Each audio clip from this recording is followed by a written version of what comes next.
It's real quiet in here. All right, we'll go ahead and continue with our post-race media availabilities. We now have the race-winning driver, Ryan Blaney, driver of the number 12 Dent Wizard Ford for Team Penske. We'll go ahead and open it up to questions. We'll start here with Jordan in the front. Jordan Bianchi, The Athletic. When Newman passed you out of 4, he built up just a little bit of an advantage. Did you think you were going to be able to get back to him, or did you think that was it? Can you kind of walk me through that there? Yeah. So the last lap, I saw the 11 and 6 coming on the top, down the back. They were tandem together.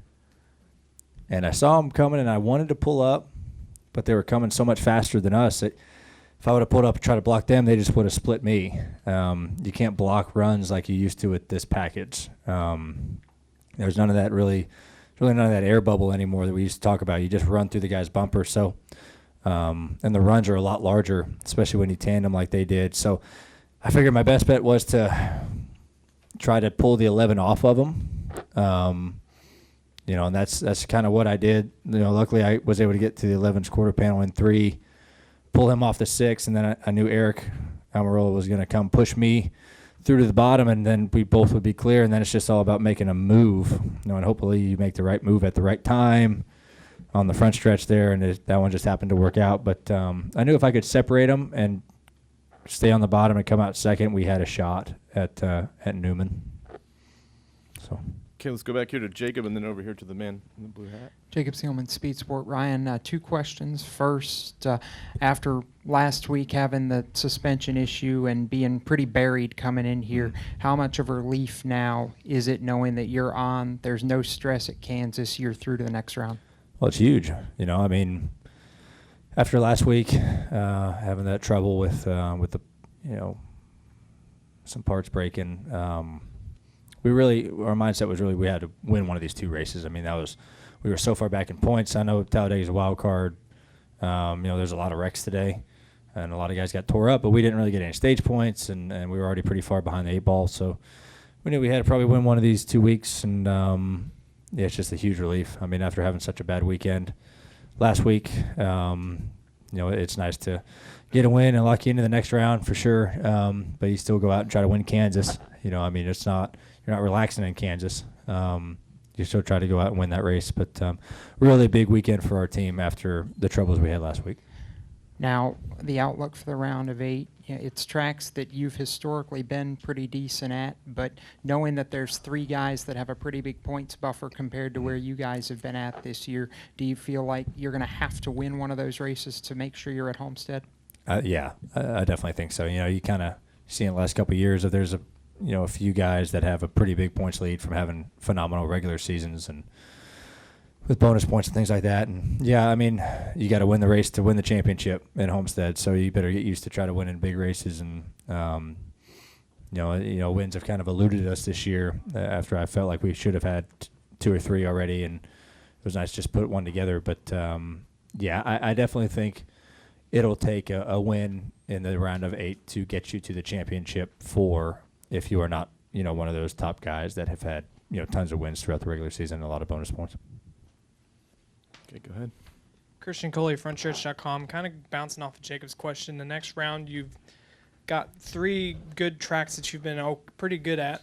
Which of the 3 do you feel like you could go out and win, if not all 3? But where do you feel like you could punch your ticket to Homestead? Yeah.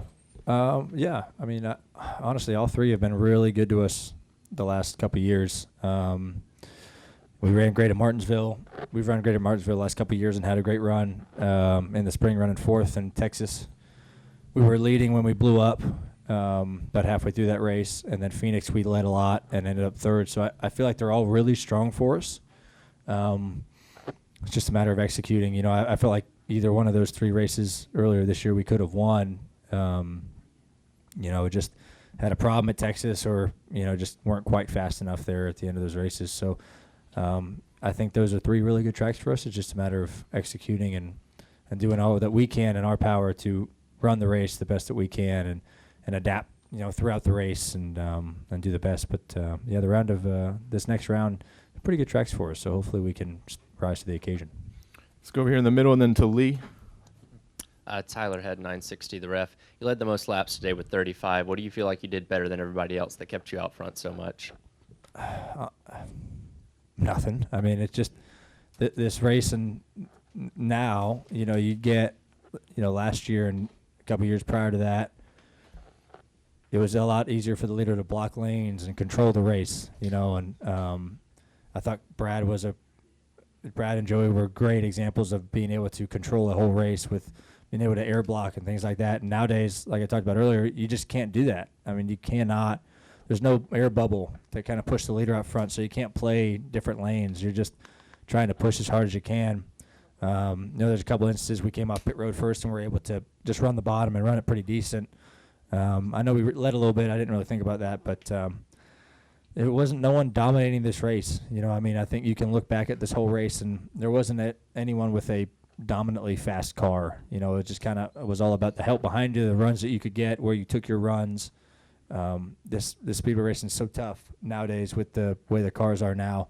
You don't see any domination anymore, which is probably good for the fans, right? I mean, you don't have anybody leading 100 laps of the race. It's all mixing up. I don't know how many green flag passes there were. There probably a lot. And, a little bit more wrecks than I'd like to see, but you're just going to have those when people are pushing really hard like they did today. But, it just circumstantial. I mean, we just found ourselves in the lead a little bit throughout the race, and we're shuffled back to the front. It's just kind of the way things are now. Lee Spencer, the Racing Boys. Can you just talk about your range of emotions from Dover and going to the cellar of the points, and then, coming in here knowing you have to run well, you spin going on a pit road even though you have the fastest car, and then come back tonight after one crash after another to win this thing? Yeah, definitely a big range of emotions, right? I mean, this is what sports are about. See ya. Bye. That was the weirdest thing I've ever been a part of. Asked questions and left. Didn't want to write it down. Nice question. No, I mean, I don't know what to think. No, it just, from our trouble yesterday, spinning, coming onto pit road, leading the race, obviously that's something you want to forget, right? I mean, you learn what to do better next time, but you want to forget about that. And then having a night in between is honestly worse. You kind of dwelling on it and saying, man, why the heck did I do that? That was so dumb. And then, missing a bunch of wrecks today. I feel like all the other speedway races this year we've gotten collected into someone else's mess, and none of our doing it. A lot of guys had that happen to them today. It's just the way that speedway racing goes. But today we were able to be in a spot to see the wreck happen and miss it. Which has not been the case this year for us. We've always been just wadded up in it and nowhere to go. Just a wild race, and that comes from people pushing really hard. That's what people got turned from, of people pushing very extremely hard. And these cars, the bumpers don't connect well, and the rear springs are so stiff that it's easy to turn cars to the right. And you saw a lot of that happen today. I think that was pretty much every wreck of cars getting kind of sideswiped on their rear bumpers. But luckily we were able to make it through those and then capitalize on the opportunities we were given at the end of the race. Okay, let's go to Dustin and then Jerry. Dustin Long, NBC Sports.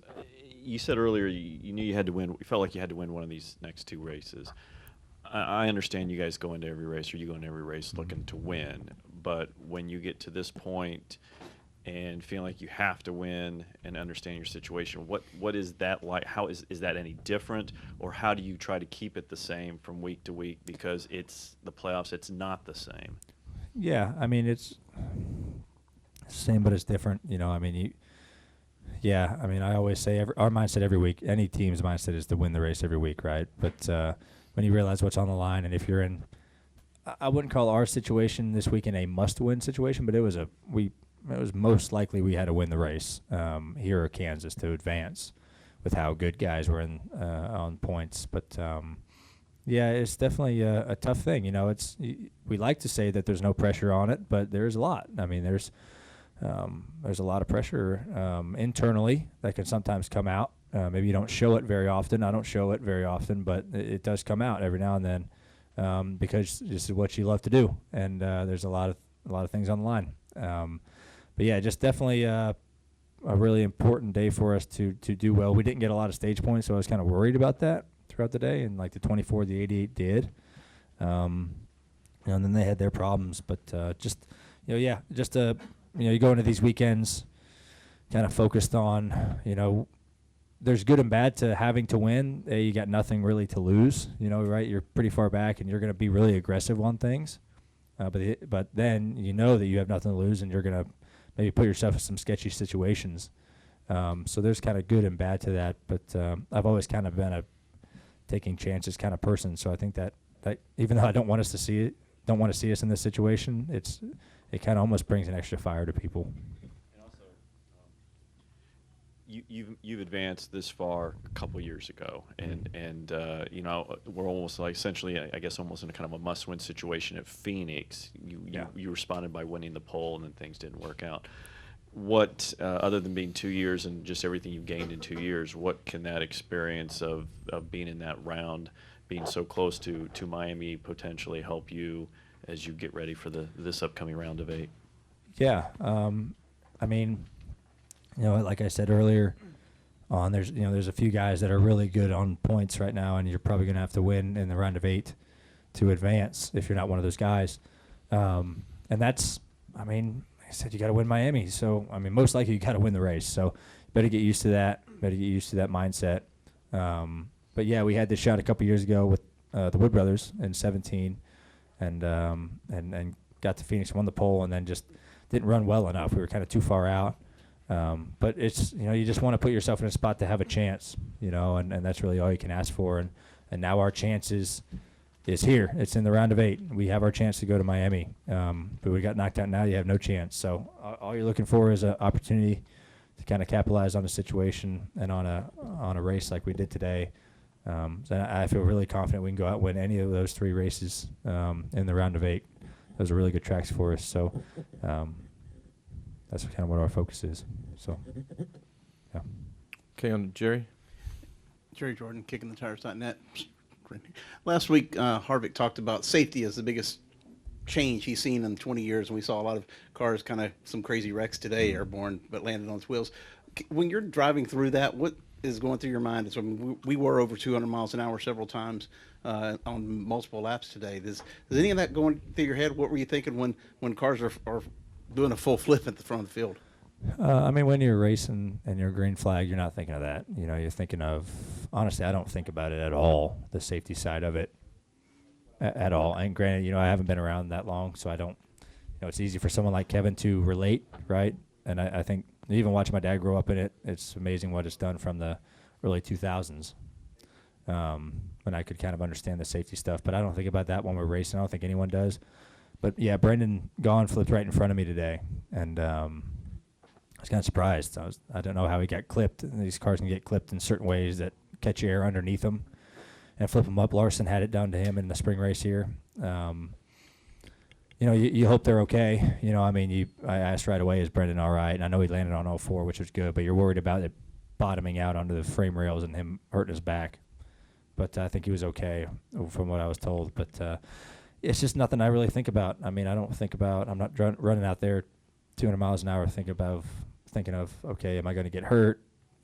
I just never thought about that, and maybe some guys do. Granted, some of them have more family than I got. I don't have children or a wife or anything like that. So maybe it changes your mind a little bit. But it's just, I know the safety side is amazing now. Even since I started, let's say even saying late models, it's just amazing the safety stuff that improvements they've made. But it's just nothing that really crosses my mind. I'm confident in all of it.